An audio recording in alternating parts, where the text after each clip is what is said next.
You don't want to be on second, third, fourth floor with a child that loves to climb on a balcony. That is risky.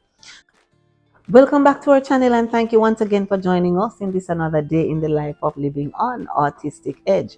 I am Terry Ann Elaine, proud autism mom, and we are here to share with you tips and tricks of how we navigate through our journey right here on Autistic Edge.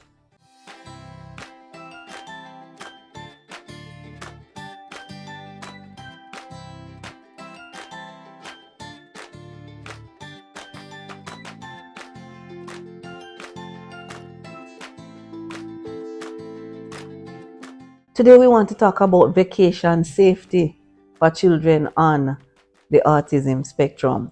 Now, when vacationing with children on the autism spectrum, it requires thoughtful planning and precautions to ensure that you have a calm and secure environment and to also make sure you're having fun. Now, recently we went on a mini vacation and of course, it was Alex's birthday. Yes. For this vacation, we chose a hotel. And we're going to share with you some of the things that we had to do to go on this vacation. We just want to talk to you about them so that you are knowledgeable and what to expect when you decide to take your child on a vacation. Because guess what? Mommies and daddies out there of children on the spectrum, you don't have to be home all the time. Sometimes we need a break. Okay, sometimes you just need time away from the chores, everything. You just need a breather. Now, when it comes to Alex and vacation, Alex loves water. So we don't normally do parties for Alex Xavier unless it is a school day and then we decide to do something at school with the class. But outside of that, if his birthday falls on a weekend or on a holiday, sure, we're going to do something water. Anything water. That is Alex's preference. So we don't do the regular parties like everybody else because the party is just more about us and our friends. And if you have a few friends come over, Alex is not going to enjoy that. So we want to do something, it's about him. So you have to do something that he enjoys. All right, so you want to take that into consideration. So we chose a hotel this time around, and we just want to talk about some of the safety tips that you need to look forward to or you need to look out for when choosing a hotel to vacation with your family that includes a child on the spectrum. Now, you want to call ahead of time.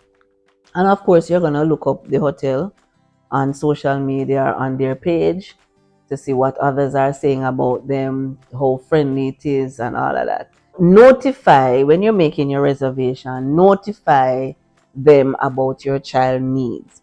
If there are anything in particular that you would like to have, you can find out from the person who you're making the reservation with if they caters for kids on the spectrum. You want to know that when you go there, your child is safe, they are able to enjoy their vacation, and you will have peace of mind.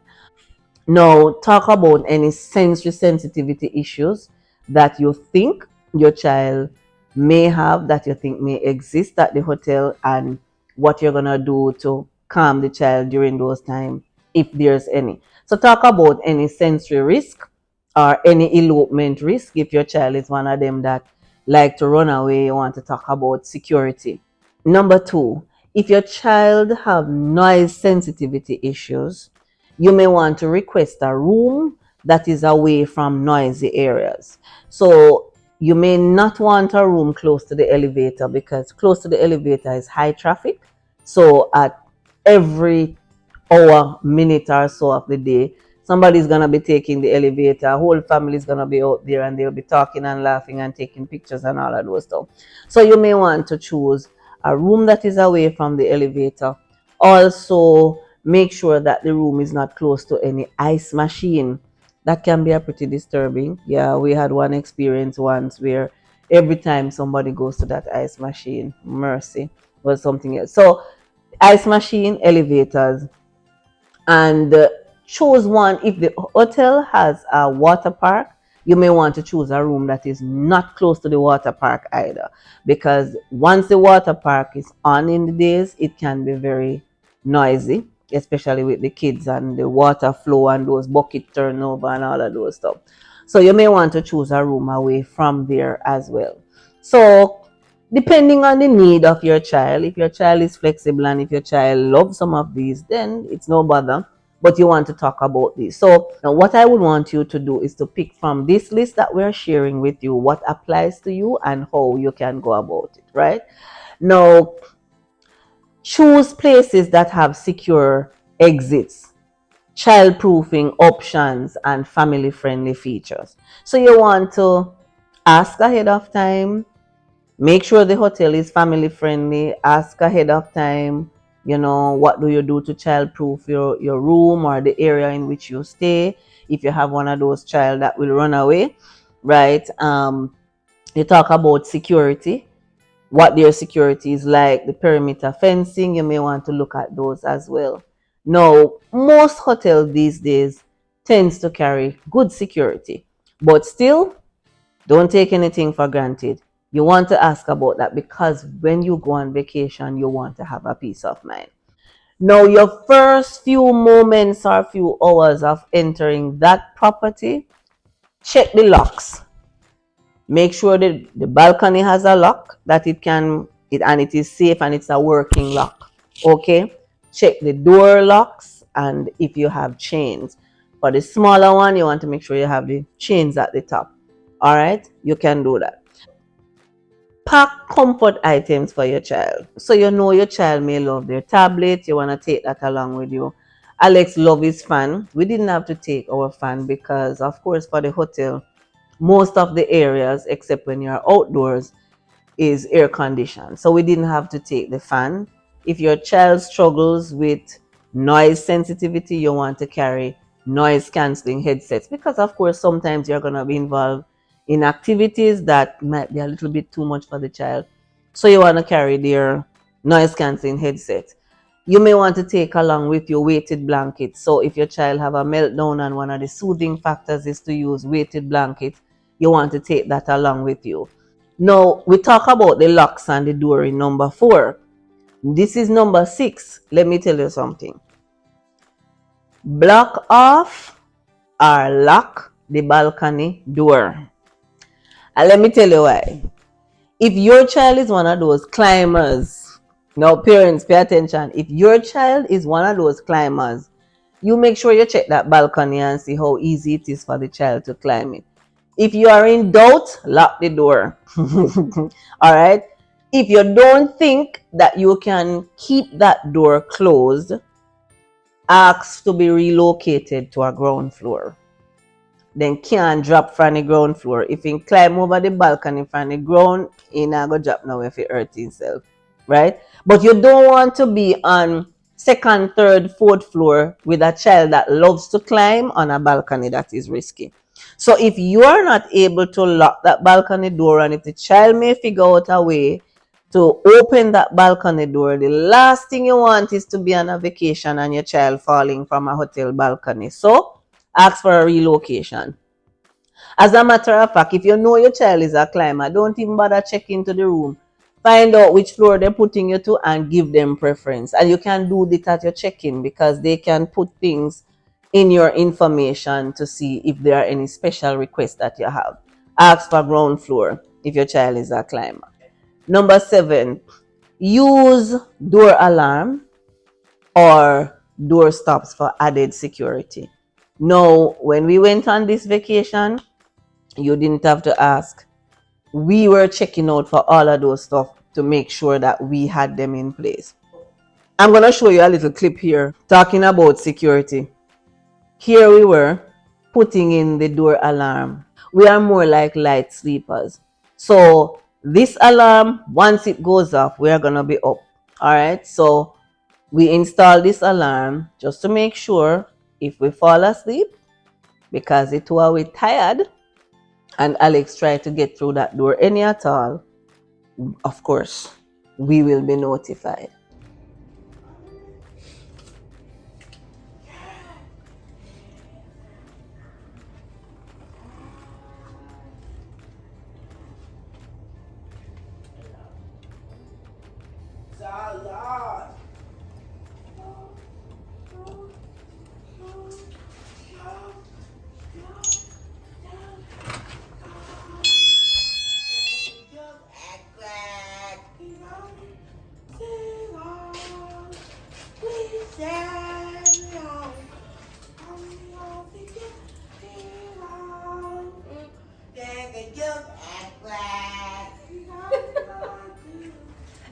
Security tight. Can't afford to make any mistake. If you notice, as I was installing the door alarm, I have a spotlight on my head, right? It's more like a headlight. And I'm going to drop a link in the location below. We just use it when we need more light for a particular area. So if I'm installing little stuff around the house and I don't want to provoke my husband every minute to there hold the light or to hold a flashlight, or if current gone and you want to move around the house, you move around safely without moving with a phone in hand or something or whatever. And also we'll drop a link below for the alarm that we are using. We did a video before about security at home, securing your space, and you can go back and take a look at that video to get some more ideas. All right. Number 8, the moment you get in, identify a calming corner for your child. Just design a little spot where you know the child can calm down, or if it's even going to be in a corner, or just set up somewhere nice, even out on the balcony. So if you are comfortable with the balcony, just design a little area, whether you want to use towel, blankets. And Alex had a calming corner. Now, the moment Alex landed, we didn't have to choose the corner for him. Alex just make sure he went and make himself comfortable. So guess what? This was just perfect for Alex Xavier. So here is Alex Xavier, and he was away in his little corner. And whenever we go out the room and come back, that's the first place that Alex would go to. And there are times when we are just in our relax and chill moment. And once it's relax and chill time, if he's not in the bed with us, of course he will come and get a little relaxation sometime. But if he's not in the bed with us, then Alex is in this little egg swing, right? And he will relax. And this was quite okay for him. The calming corner is very important, because if anything happens, they get into a meltdown, you must find somewhere quickly where you can help them to relax. Number 9, take along your visual aids. If you have any visual aids that you use in therapy or any social stories, take those along with you.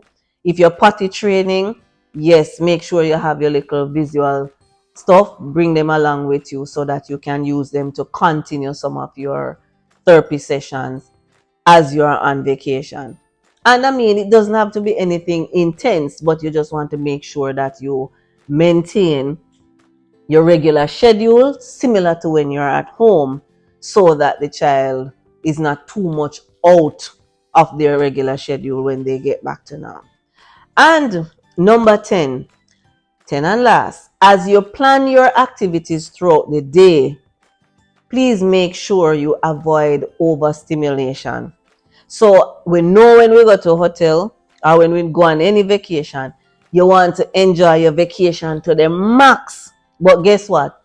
Plan downtime. Make sure you schedule some time for downtime.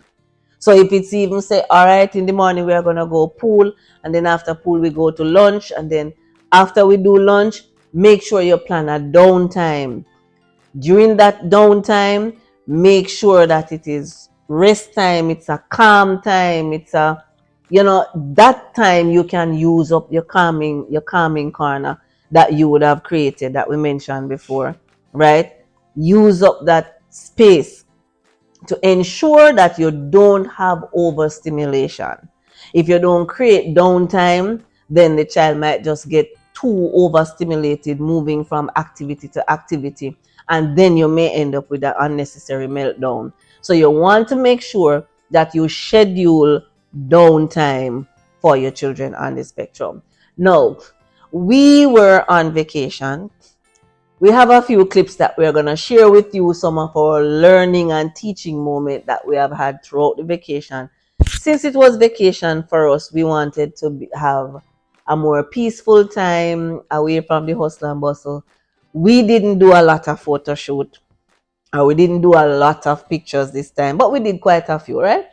We didn't do a lot of pictures, but we're going to share with you some of the important learning moments that we have had on our vacation so that you can use these and adapt them each time you go out on vacation as well, so that you know how to cope and to ensure you enjoy your family vacation. So stay tuned for part 2.